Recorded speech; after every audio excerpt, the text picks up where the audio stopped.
નમસ્કાર દોસ્તો, મારું નામ લક્ષ્મી છે અને આ છે મારી જિંદગીની સફર, જેમાં ગરીબીના અંધારામાં એક અજાણ્યા વેપારીએ પ્રેમનો દીવો પ્રગટાવ્યો. તમે યુટ્યુબ પર સાંભળી રહ્યા છો તો આરામથી બેસો, કાન ખુલ્લા રાખો અને મારી સાથે આ નવી સફરમાં જોડાઓ. શરૂઆત કરીએ તો મારી જિંદગીની પહેલી શરૂઆત ગામની બજારની ધૂળ અને મારા પિતાજીના હાથની મહેનત જ હતી. હું એક નાના ગામમાં જન્મી, જ્યાં અમારું ઘર બજારની બાજુમાં હતું. એક નાની દુકાન જેવું, જ્યાં પિતાજી શાકભાજી વેચતા, મમ્મી ઘર સંભાળતી અને હું નાની ઉંમરથી જ તેમને મદદ કરતી. ક્યારેક શાકભાજી સાફ કરતી, ક્યારેક ગ્રાહકોને વજન કરીને આપતી. અમે ગરીબ હતા, પણ બજારની ચહલ પહલમાં અમારી જિંદગી રંગીન હતી. પિતાજી કહેતા, લક્ષ્મી, જીવનમાં મહેનત અને વિશ્વાસ હોય તો બધું મળી જાય. અમે રાત્રે દુકાન બંધ કરીને ઘરે આવીએ, એક જ થાળીમાં જમીએ. ત્યારે પિતાજી બજારની વાતો કહેતા. કોઈ ગ્રાહકે કેવી રીતે ઉધાર લીધું, કોઈએ કેવી રીતે વખાણ કર્યા. ગરીબીમાં પણ અમને લાગતું કે અમે ખુશ છીએ, કારણ કે બજારમાંથી આવતા તાજા ફળો અને લોકોના હાસ્યમાં જ અમારી દુનિયા હતી. મારા 22 વર્ષની ઉંમરે લગ્ન થયા. મારા પતિ, જેમને હું જાનુ કહેતી, તેઓ પણ બજારમાં જ નાની દુકાન ચલાવતા, કરિયાણાની દુકાનનો વેચતા. સાદા માણસ, હંમેશા હસતા અને તેમની આંખમાં મારા માટે અપાર વિશ્વાસ. અમારા લગ્ન પછી અમે બજારની બાજુમાં જ એક નાની દુકાન અને તેની ઉપરનો ઓરડો લીધો. સવારે દુકાન ખોલીએ, ગ્રાહકોને સામાન આપીએ અને સાંજે બંધ કરીને ઉપર જઈએ. તેઓ કહેતા, લક્ષ્મી, આપણી દુકાન નાની છે, પણ આપણો પ્રેમ મોટો છે. એક દિવસ આપણે મોટી દુકાન ખોલશું. હું તેમને મદદ કરતી, હિસાબ રાખતી, વસ્તુઓ વ્યવસ્થિત કરતી.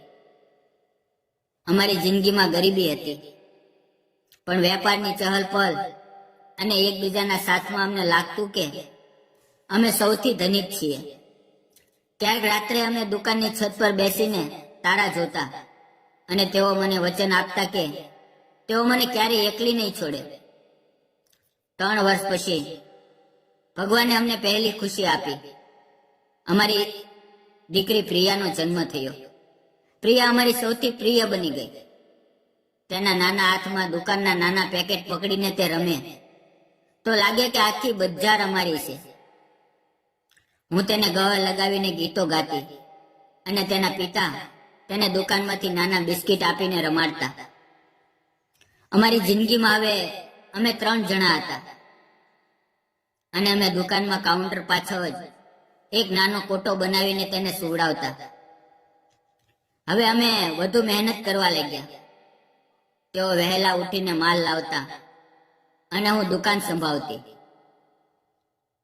જેથી પ્રિયાને સારું ભવિષ્ય આપી શકીએ. પણ મિત્રો, જિંદગી ક્યારેક એવો વાંક લે છે. પ્રિયાના જન્મ પછી માત્ર 1.5 જ વર્ષ થયા હતા કે એક દિવસ મારા પતિને બજારમાંથી માલ લાવતા એ સમયે ગંભીર અકસ્માત થયો. એક ટ્રક તેમને અડી ગયું અને એક પળમાં બધું ખતમ થઈ ગયું. હું 25 વર્ષની ઉંમરે વિધવા બની ગઈ.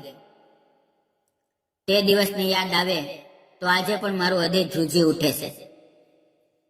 હું તેમના શરીર પાસે બેસીને રડતી રહી અને પ્રિયા તેના નાના હાથમાં મારા આંસુ લૂછતી, જાણે કહેતી હોય, મમ્મી, હું છું ને.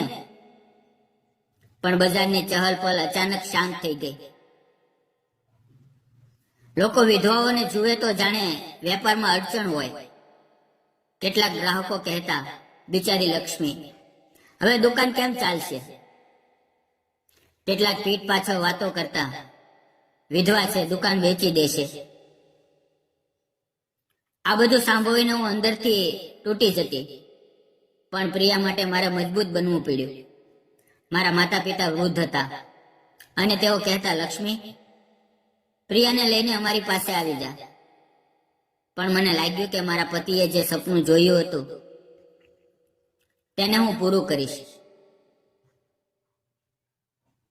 હું પ્રિયાને ગળે લગાવીને કહેતી, બેટા, તારી મમ્મી દુકાન ચલાવશે અને તને દુકાનમાં રમાડીશ. અને તે તેની માસૂમ આંખોમાંથી મને જોઈને હસતી, જાણે તે સમજતી હોય કે અમારી જિંદગી હવે મહેનતમાં છે. મિત્રો, નવી શરૂઆત કરવી બહુ મુશ્કેલ હતી. મારા પતિ છોડીને ગયા, તેમાંથી નાની દુકાન અને થોડો માલ હતો. હું તેને ચલાવવા લાગી. સવારે વહેલા ઉઠીને માર્કેટમાંથી માલ લાવવો, પ્રિયાને તૈયાર કરવું અને દુકાન ખોલવું. ગામ અને આસપાસના લોકો મારી પાસે આવે, પણ આર્થિક સંઘર્ષ તો દરરોજનો હતો. ક્યારેક માલ વેચાય નહીં તો ઉધાર લેવું પડે. ક્યારેક પ્રિયાને નવા કપડાં ન આપી શકું તો અંદરથી દુઃખ થાય. હું દુકાનમાં બેસીને હિસાબ રાખતી, ગ્રાહકોને સ્મિત આપતી.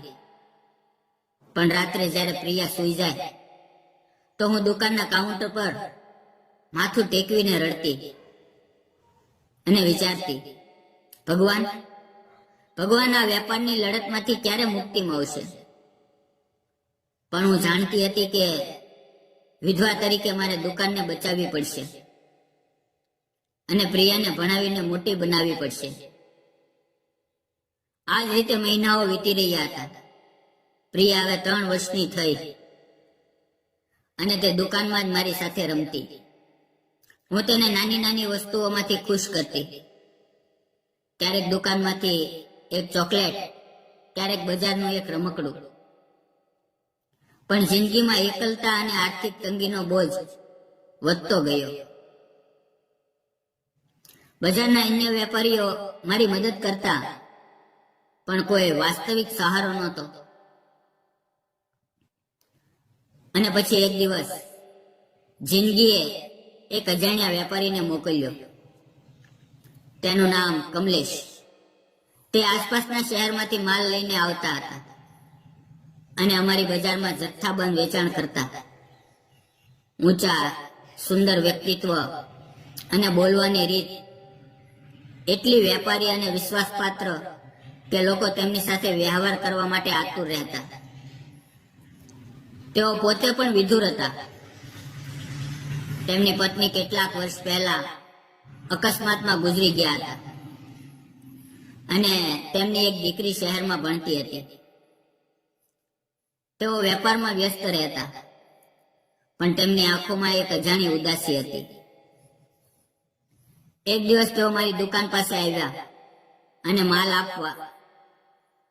તેઓ કહે, તમારી દુકાનમાં કિરાણાનો માલ જોઈએ છે? હું સારા ભાવે આપીશ.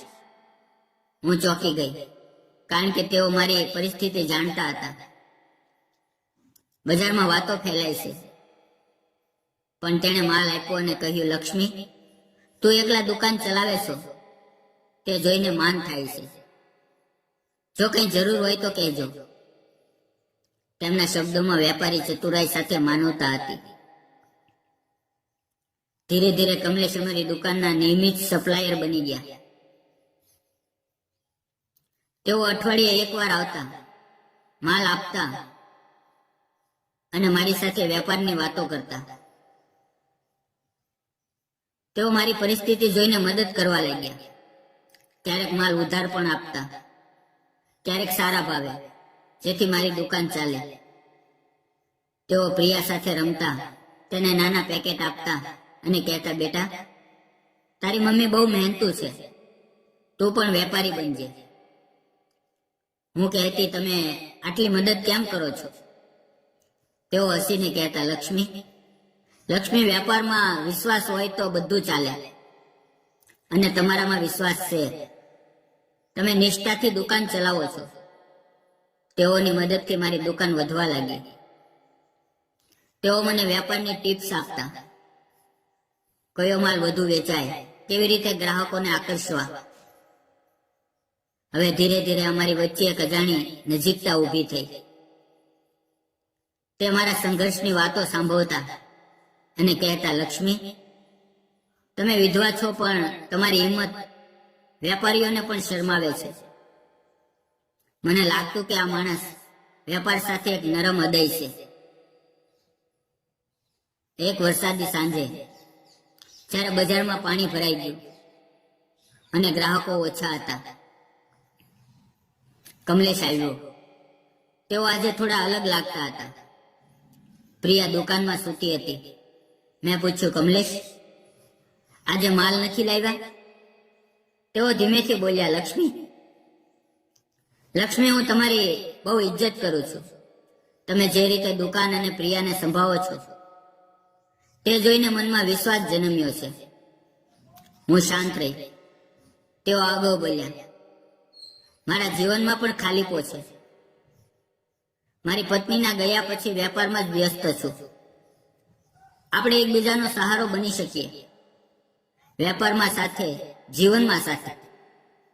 મારા હાથમાંથી હિસાબની પોથી પડી ગઈ. તેઓ કહેતા ગયા, લક્ષ્મી, હું તારી સાથે લગ્ન કરીને, પ્રિયાના પિતા બનીને અને તમારી દુકાનને મોટી બનાવીને સહારો આપીશ. મારા હૃદયમાં વરસાદ જેવી લાગણીઓ વરસી. મેં કહ્યું, કમલેશ, હું વિધવા છું, ગરીબ દુકાનદાર. સમાજ અને બજાર શું કહેશે? તેઓ હસ્યા. લક્ષ્મી, વેપારમાં વિશ્વાસ હોય તો સમાજ પણ સ્વીકારે, અને અમારો પ્રેમ વેપાર જેવો નિષ્ઠાવાન છે. જ્યારે મેં પ્રિયાને કહ્યું, તે દોડીને કમલેશને વળગી અને બોલી, અંકલ, તમે મારી દુકાનમાં રમવા આવશો ને?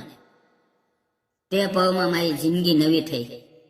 બજારના વેપારીઓએ અને સમાજે અમારા નિર્ણયને સ્વીકારી લીધો, કારણ કે તેમનું માન અને અમારો વિશ્વાસ દેખાતો હતો. સરળ રીતે અમારા લગ્ન થયા અને હવે કમલેશ મારા પતિ છે, પ્રિયાના પિતા અને અમારી દુકાનના ભાગીદાર. તેઓ કહે છે, લક્ષ્મી, હવે આપણી દુકાન મોટી થશે અને આપણો પ્રેમ પણ.